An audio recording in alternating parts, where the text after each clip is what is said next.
A super common question I get is testosterone lifelong? And I get why people ask. You're exhausted, your workouts feel flat, your motivation is gone, your libido's in the toilet, and it's super intimidating to want to commit to something that is like brushing your teeth. Foundational, but now a part of your long-term routine.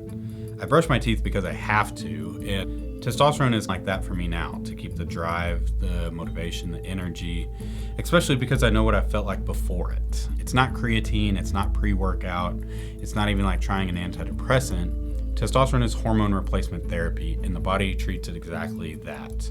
All right, Landon, hit the disclaimer.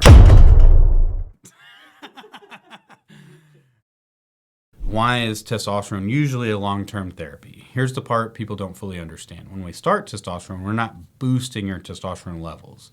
We are replacing a deficiency. And so most men who qualify for testosterone are already hypogonadal, either by labs or symptoms or both. And that means your body is already failing to produce an adequate amount of testosterone. If you stop, you'll return to pre-treatment levels and symptoms. So what happens once you start? You add testosterone from the outside, your body's like, hey, you got this, you're doing great. I'm going to devote resources elsewhere, and it shuts down the signaling. And so that shutdown happens through LH and FSH. These are the hormones that normally are released by your pituitary to go to your testicles to make testosterone and sperm.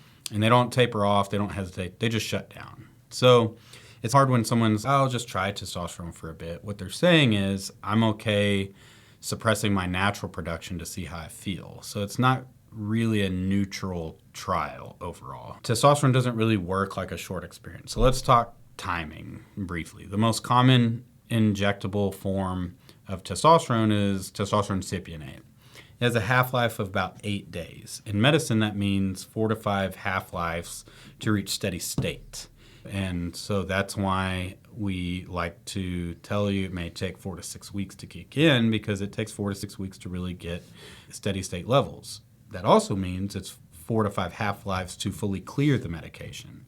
And so that's where it's still going to be hanging around 4 to 6 weeks after your last injection. So if someone says, I don't feel amazing after 2 weeks, that's somewhat expected. Your hormones aren't even settled in yet. But if someone stops and says, I feel worse a month later, that's also expected. The medication is gone, but your body really hasn't restarted yet. Hormones move slowly, and they don't really care about your personal timeline. So what happens if you stop?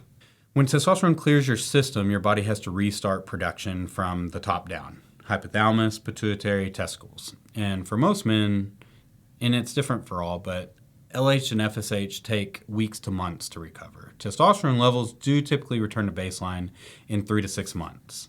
Some will take 6 to 12 months, especially if they're on high doses for longer, but it depends. Again, it's really individual. I'd say on average, 3 to 6 months.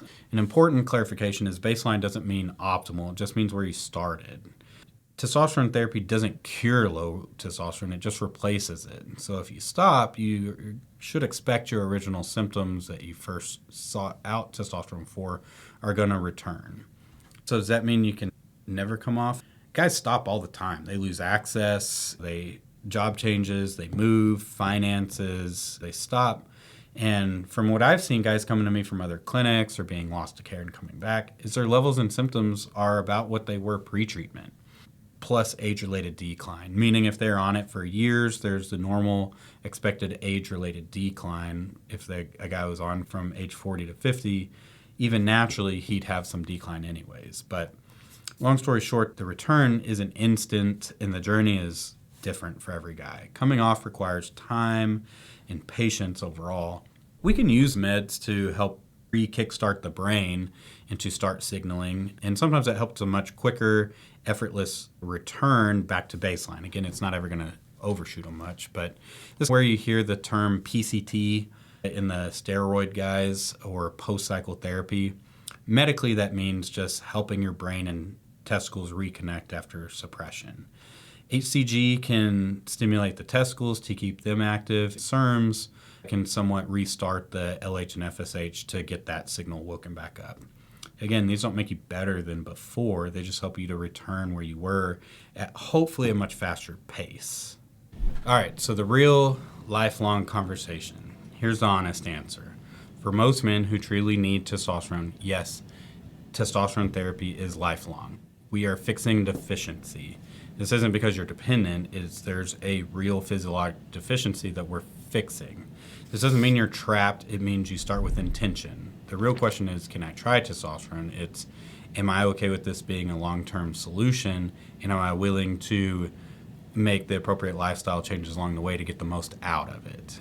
If you ever decide that it's not for you, just you're not getting the benefits that you thought you were going to, you can come off, and we can help you come off safely, and it's not a big deal at all. I just want you to know that there's that lag time and the cost before you open the tab. So if you have any questions over it, of course we're available, text or call, reach out, and otherwise we'll be happy to work with you and just get more information out there.